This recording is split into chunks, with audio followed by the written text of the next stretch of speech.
Welcome to High Road to You. This is Mark Stouffer, and I want to share with you a story I hope that will inspire you and encourage you to take action specifically with your kids. So, life is about boundaries, right, on ourselves and others, specifically with parents, on each other, individually as we kind of navigate nutrition, physical and social activity every day, and then as a couple to be accountable to raising kids and being on the same page basically about their health and well-being. I grew up in a very toxic environment, and I share that quite a bit on my channel. And the relationships, the marriages in my family did not work out well at all. And it was just because of the hidden agendas and the deceitfulness, and there was a lot of dishonesty, and there was a lot of criminal activity. The women in my life were involved with identity theft, insurance scams, and not to say that we needed more stuff, but independently, my aunt, my uncle, my mom were train wrecks. And I think it was my grandmother's way of, it's an adrenaline rush. It's an addiction like a drug. And when you're the savior coming in to navigate those details, you're the one that they migrate to. It creates a separation anxiety. Like my mom could not, leave this toxic family environment. My dad said he never knew what he was coming home to. There was always things going on behind the scenes that he couldn't figure out. He knew it was wrong, but he just said, I never knew what I was going to come home to. So when you marry into a relationship, you marry into the family as well. And it wasn't until my uncle, who was eventually he was killed in self-defense by distant cousins. He got in a lot of trouble, obviously as a youth and in his adult life, and it caught up to him, right? It caught up to him. So basically, the FBI was involved, and then the IRS was involved, and he had to navigate life. And I remember he broke down, took my brother and I, and put us on the stairs and said, you got to get out of here. You have to take care of your mom and get away from this environment as fast as you can, right? Grow up and make good choices. Basically don't follow, in my footsteps. And it really made an impact in my life. I didn't understand it entirely at that time. I was too young. But then, I'm looking at a book here that says in the name of my father, in my father's name. And it's a book about, this person's dad, who Mark Arax, he changed his name as an investigative reporter. And, his father was killed, and he investigated what it was. And my uncle was, tied into this network of things that were happening in the Central Valley, Fresno, California. So I guess what I'm trying to say is this, is that in the context of my life and having to, be accountable to myself and my relationship, there was a lot of dishonesty. There was a lot of things that were happening behind the scenes that, I just didn't feel like I had a say in, and I saw how it was affecting my kids. Specifically, my daughter was graduating from the grade school with the highest honors, and she's shadowing surgeons at the local hospital. And then I go to a parent-teacher conference, and I have 3 meetings back-to-back for my 3 younger boys that are also going to the same grade school that my daughter had gone to with those highest honors, and only to learn that they were all failing miserably, and they were disruptive in class. And I remember driving home and just shaking, and I ripped the cables out. I took all the electronics. I just lost my shit. And I remember leaving, say on a Saturday, and coming back 8 hours later, and I would realize my kids were still in front of the flat screen playing video games, and they'd been there all day. And I, get upset. Hey, turn that off and go outside. And then, it took them 5-10 minutes to be running around laughing, because I built tree forts. I built rope swings. I built, there was a trampoline. I tried to make it an environment where their friends would come over and just have so much fun. And I really tried to navigate their life so that our property would be a hub, if you will. And that's what I try to do. But ultimately, they got addicted to gaming, and that's why their grades were so poor. And I think there's 7 to 8 million men in their prime today not working, completely unplugged, because they didn't learn to have the skills, the chores and things like that.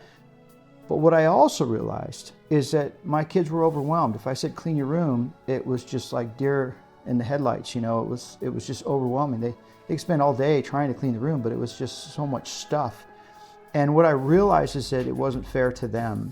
And so I downsized, and I said, top drawer, shirts, underwear, middle drawer, top drawer, socks and underwear, middle drawer, shirts, and then bottom drawer, pants. And then in the closet was the things that they had for whatever season of sports they were involved with. I can't say enough about sports. It allowed me to occupy their time, out of school, get your snacks, get your homework, and then get to the field. So we had that routine. And I said, the coach is like the manager, the boss, the teammates, the coworkers, the people in the stands are the customers, and you're going to learn life lessons. Because if you don't give 100%, everybody's going to let you know it. And there is no shortcut. There is no shortcut to this life that we live.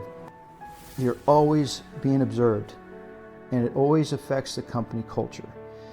And, you might get away with it for a period of time, but eventually it comes full circle, and everything's, exposed for what it is. Elon Musk is dealing with this constantly right now with his companies and with the government, and it all comes full circle. And with that, I put my kids in sports because they would jump in somebody else's car and go to their house, trying to avoid dad at home, because I scaled back my responsibilities outside of our working ranch, and I realized that my wife at times say, "Oh, I yell at them all day. They don't listen," and so they needed a man in the house to navigate, what they did with their time. And I said, minutes turn into hours, hours and days, days and weeks, weeks and months, months and years, and your life will pass you by, and nobody cares what level you're on. And so I cared too much, I would say, I don't care about what level you're on. I don't care how many hours of TV you watch. I care too much to ignore, the reality that you're not doing well, you don't have skills. So chores were a responsibility, the homework being done. So it didn't take long for them to come home and say, "Hey, I got an A on this test. I'm doing really, really well." I'm putting them in activities that I knew would help them build a foundation to have resiliency, to overcome and thrive. Now, I don't think 7, 8 million men today have that foundation. I think they've been pampered. They've been enabled, right? And that's what my grandmother did with her kids, and they were dependent on her. And my grandfather throw his hands up and just get on a ship and be gone 9 months out of the year. And my dad just threw his hands up like, I can't compete with your mom's family, And there was a lot of dishonesty, a tremendous amount of dishonesty. And I realized, that's a tough one, man. I mean, when you have that kind of dishonesty, that deceitfulness, and it's just like if you love poker, right? And you're sitting down and everybody's professional cheaters at the game of poker, you're forced to become a professional cheater. And, sometimes you just have to walk away from the table. You cut your losses. And it's, and it all comes to a point where, something's got to give, right? Something's got to give. And, if it were the Wild West days, somebody's going to pull a gun. Somebody's going to get hurt. And that's how it ends. That's how it ended in my family with the things that were happening. The toxic environments, those elephants don't get any smaller. They just get bigger. And you got to address them. There's got to be somebody that's going to have the backbone, the balls to basically step up and navigate these details. And so, is it hard? Yeah, it's hard, but, sometimes, like, I didn't realize until much, much later, my uncle's plight, and what he was trying to say. I didn't connect the dots. I didn't understand it, but now I do. I do now. I didn't understand my dad's position. There was a lot of dishonesty, of things that he did that he didn't do. And, I had a chance to talk to my mom before she passed, and I was like, wow, he really did, he got the short end of the stick, and there was a time where they got together and they were able to just, forget about the past, Time heals all wounds and whatnot. And so, yeah, but what I'm trying to say to parents today, and I don't care if they're bottom basement dwelling losers, is that, there's a point where you just say there's got to be some accountability. I had somebody working for me who said, his mom, dad didn't want him smoking in the house. So his dad caught him smoking in the house, in his room, and he came in the room to try to grab the cigarette pack, and his son hit him. And his son telling me this, because he's working for me now. And I said, man, my kids would be afraid to close their eyes. They would be afraid to close their eyes in my house. And I couldn't even really work with him after that, because he turned 1 hour project into 8 hours, and he was just so inefficient. And I realized that who raised you, man? I mean, it was pathetic. It was pathetic. So I'm thankful that a counselor came beside me and said, do you know the difference between a job and a career? And he pushed me into a career path that ignited my soul. And I didn't count the minutes, the hours, the days. I was just immersed in it, and I stopped hanging out with my family, crab bucket syndrome, the gang mentality. And I just went clean and sober, and it really changed my life forever. And I think that that's what kids need more than ever right now, is get off the screen and go learn skills. I put my kids in sports. I mentioned the coach like manager, boss, teammates, coworkers, people in the stands with the customers, and they learn life lessons. If they don't give 100%, then everybody lets them know it. That's the way what life works, And so I go through dozens of men that just are inapt. They're inapt. My kids are operating equipment. They're doing underground. They're familiar with electrical, plumbing. They know how to fix it. They're not intimidated to look at something. They're not intimidated to run crews. They're not intimidated to fire. They're quick to fire. And they manage teams of people, and they have a mindset, a world mindset. And so they do mission trips and things like that. And I just can tell you that being involved in programs like the First Tee, was an amazing program. They learn, every hole is, honesty. The next hole is integrity. The next hole is accountability. And they learn core values, right? They learn core values. And they have a blast doing it, And it's during the summertime when they're not in school. And then 4-H, and never forget. And the livestock, they raised, cattle, and they raised pigs, and they bought their own cars or phones, phone insurance. They had meeting minutes with the club, and they learned how to be accountable, right? And then there's a certain level of, lifestyle that, there's times where they were overwhelmed, like, my wife's, they want chickens, right? And then there's a chicken coop, and they're screaming and yelling at each other whose turn it is to feed the chickens and clean up the chicken coop and get the eggs. And then I just took it out. Just said, no, you know what? It's not worth the daily morning frustration having this battle, and your room's not a mess. And so we had to downsize. When kids are overwhelmed, you don't think, let's, pile more stuff on the plate, and I'd say that you minimize, then they master that level of play, and then you take it to the next level, and they can accumulate, the bigger their universe, the more they have to maintain, right? Whatever you build, you got to maintain it. And most people don't realize that, pretty soon it owns you, you do not own it. Pretty soon you have anxiety, pretty soon you have depression, and you just have accumulation of stuff, storage. I've noticed me in the storage industry, and it's like, most people, 9% of people shut the door and never look at it again, ever. And then it's a curse to the next generation to go through that storage, like my cousin and family members and friends I know who have acquired things that now are outdated and worthless, basically. And essentially they're working for the storage industry. And it's pathetic and sad. It truly is, the Western culture. I propose that the healthiest approach to our lives in the Western culture is healthy scarcity, right? Less is much, much, much more. Less is much, much, much better, especially with kids in the Western culture. Especially comes to nutrition, Look at the stores, the Western culture. It's 80% processed crap, okay? So if you can avoid that and stick to the outer aisles, go to the farmers markets and go to the outer aisles where it's fruits and vegetables and, the foundation of what creates a healthy mind, and a healthy body. And it feeds your soul because it gives you the energy to play at a higher level, in sports and in school and in life in general. And it's just mandatory. Okay, that's the way I thought. It's like, okay, yeah, it's hard, but then you begin to watch these documentaries, Sugar Coated. The links are in the description. Sugar Coated, Magic Pill, Story of Stuff. Watch those 3 documentaries and then watch them with your kids. Watch, Social Dilemma. Social Dilemma. It's a drug-like addiction. People that created these massive platforms, they don't let their kids watch this crap. They don't feed that beast. They're just like, oh, yeah, we created the monster, but we don't feed it. That's just crazy. I mean, think of the prison industry. It's a money-making industry, right?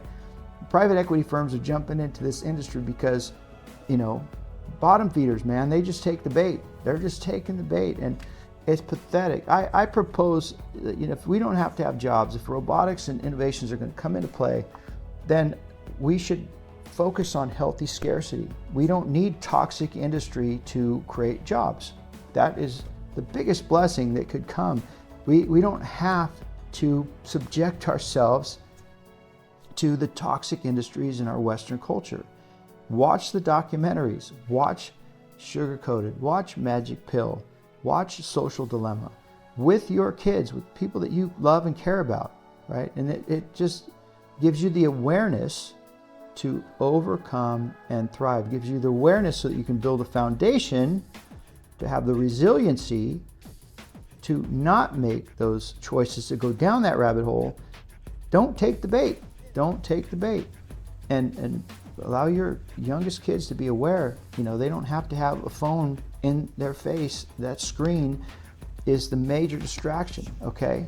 Now, there's a movie, Gifted Hands, I highly recommend. I'll put that in the description as well. Ben Carson's story. Grew up in a very, environment that, his mom checked herself into psychiatric ward. She looked across the room, saw her 2 boys, watching I Love Lucy or whatever sitcom, and they're laughing, but they're failing miserably in school. And she could see her life flash before her eyes, but she could also see her kids' lives flash before their eyes. And then she said no, right? But most women are not in my world, not in my universe, didn't make that choice. They piled it more on, let's go get some ice cream, right? You turned in your homework. Yeah, it's a D. Okay, no, well, whatever, let's get ice cream anyway. So, the thing is that it requires, you're not their friend. You can't be their friend. You're holding them to a higher standard. The best coaches I had in my life, I loved sports, were the ones that were the hardest on me. They saw my potential, and they were the ones that were hardest on me. And they took me aside. They knew my experience, my home life. They saw the intoxication of my mom drop me off and waiting for me to finish baseball practice. And they knew what was going on. They said, and they would just, oh man, they pushed me. And one coach specifically took me inside. Hey, you're being raised by women. And he knew the environment that I was in. He says, hey, I was hard on you, but you're good. You're really good. And you have to step up to the plate. And that's why I was so hard on you, because I hated him. I hated him with a passion, but he got me so riled up that I became a better player. And then I learned my skill set was much higher than what I thought it was. And it was a counselor too that took me aside. After meeting my mom at a parent-teacher conference, again, she's intoxicated, and he knew my probation officer, and he said, I got kicked out of junior high for fighting, and another one within a week for selling drugs. And then this was my last stop where I was going to grow up in the system, juvenile hall. And, it says, hey, school's not for everybody. He goes, the difference between a job and a career. I've never heard the term career before, but the bottom line is that he goes, I can get you into this trade school. Take a look at this trade publication. And I took it home, put it in my backpack, didn't even look at it. I think I did acid that weekend. I partied all weekend with my friends. Came back to school on Monday as a zombie, right? And I got called out of class, on the Friday, and he said, take this home. And on Monday, called me back into his office. He said, what do you think? And I just said, I didn't even look at the publication. I said, I'm going to be an electrician. He goes, oh, got so excited. That's great. That's great. Okay, we got a plan. Okay, let's, and that was my why. My why was I want to, be something more than I am, because this 50-pound weight on my chest as a kid, doing drugs and, going out and being an idiot, breaking into things, schools or commercial buildings or whatever, just being a menace to society. And so, it inspired me. Somebody took me aside and said, hey, it's okay. You're failing miserably, but we have tutors, we have electives that you can take. What are you passionate about? Now, I didn't have the math skills to be an electrician, but I did have the skills to be in electrical maintenance, working with my hands, and I just fell in love with it, and it really changed my life forever. And it allowed me to separate myself from this toxic environment and not be dependent on my grandmother, who would get me in and out of trouble, or my mom. And they were always there to ease the blow and not confront me about my wrongdoing. It was almost they were encouraging it, right, as they did with my uncle. And they created that dependency. So I wonder, with 7-8 million men in their prime now working, they're dependent on somebody. So I mean, it's pretty sad, really, if you think about it. And I just think that the simple answer is nutrition, physical and social activity every day, and find something that they have an interest in. And there's trade schools, and there's so many resources out there. Even if they have to, join the Peace Corps or something, just anything but get away from the screen. Bottom line, get away from the screen and really search, volunteer opportunities near me, or training opportunities near me, or anything, right? Because in the near future, I do know that if creating a product or service depends on time cost, material cost, labor cost, the only other cost is frustration. Frustration is the biggest cost. And if robotics is going to reduce all of that, then, we don't need human labor. So people don't have to work a dead-end job. They don't have to work in an industry that is toxic. They don't have to work in environments that are toxic. And we don't have to depend on, human labor. Then it should be the foundation of nutrition, physical and social activity every day that allows us to overcome and thrive and, hike a mountain. I just went hiking with a meetup group, and I was so inspired because I looked at, I watch a sunrise, there's a group of people, I look at this group of people, and I'm thinking, well, I look like I'm in better shape than they are, and I'm not too concerned about what we're gonna do today as far as a hike. And it was a beautiful trail on this mountain, and it was just incredible. And I'll tell you, it was tough keeping up with this group because I didn't know they were training for, a 2-day hike, and they had already done Half Dome, and so they've been training over a period of time.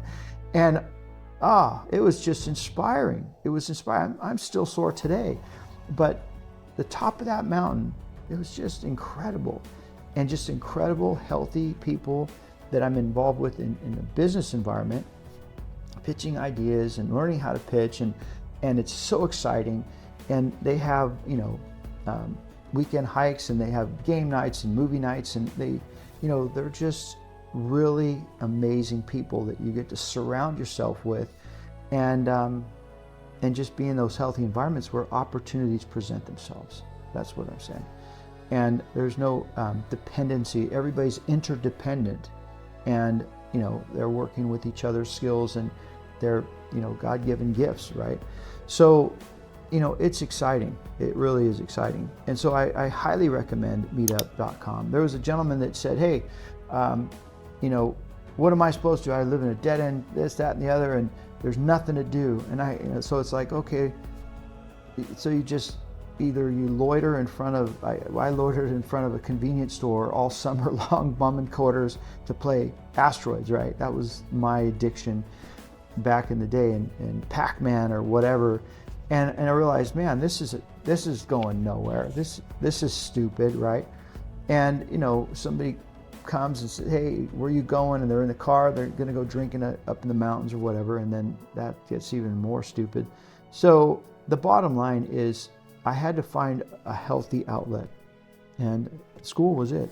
Learning a skill was it. And I became sought after in the trades that I worked in, and then I was able to start my own company and have the lifestyle that I have. But it wouldn't have happened without that counselor holding me accountable and saying, I understand this is going to be your last stop, but may it be the best one that you've been introduced to, and make the most of it. And I did. Mr. Ostros, I can't thank him enough. And I did reach out to call him and say, and he just had retired, and I said, just tell him he changed my life forever. And he got the message, Yeah, and I think we all need to be that Mr. Ostros, but specifically for our own kids. If they're sitting in a basement, man, in front of a flat screen, we have to care enough to just cut the cable, stop paying the bill. We have to care enough to acknowledge what's going on. And yeah, it can be tough. It really can be. Holding accountability, not just on ourselves, but also on the ones that we care for the most. So with that, I hope that my story encourages, inspires you to address those things in your life, the elephants in the room, and just realize that, yeah, it can be challenging. There's definitely help out there. It takes a team effort, people being on the same page about what is going to happen. I reached out to the teachers. I reached out to the coaches, and I said, hey, I'm struggling here. This is what I'm dealing with. And, my oldest son said, yeah, I'm not going to play sports. I have no interest at all. So I said, okay, well, here's your list. Here's all the things that you need to get done, and don't think that you're going to go to bed until it's all done. And it had to pass my inspection. So I said, well, your brothers are on the field working out, working with the team, working with the coach, and playing, on the weekends.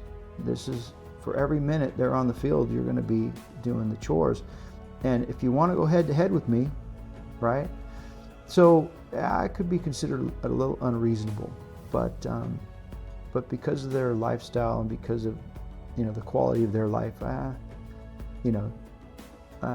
okay with it. So with that, I hope this message finds you well. Thank you for watching High Road to content, and this is where you take action. Nothing happens without action. Please share your story on how you incorporated nutrition, physical and social activity, how you incorporated accountability in your life, how you didn't ignore, you didn't deny, you didn't blame, but you pivoted through a difficult challenge in your life. And how did you build that foundation to overcome and thrive? And I hope this content allows you to enjoy the journey of that, right? That would be the biggest blessing for me. Share your story, share your milestones, encourage and inspire others. And with that, I wish you well.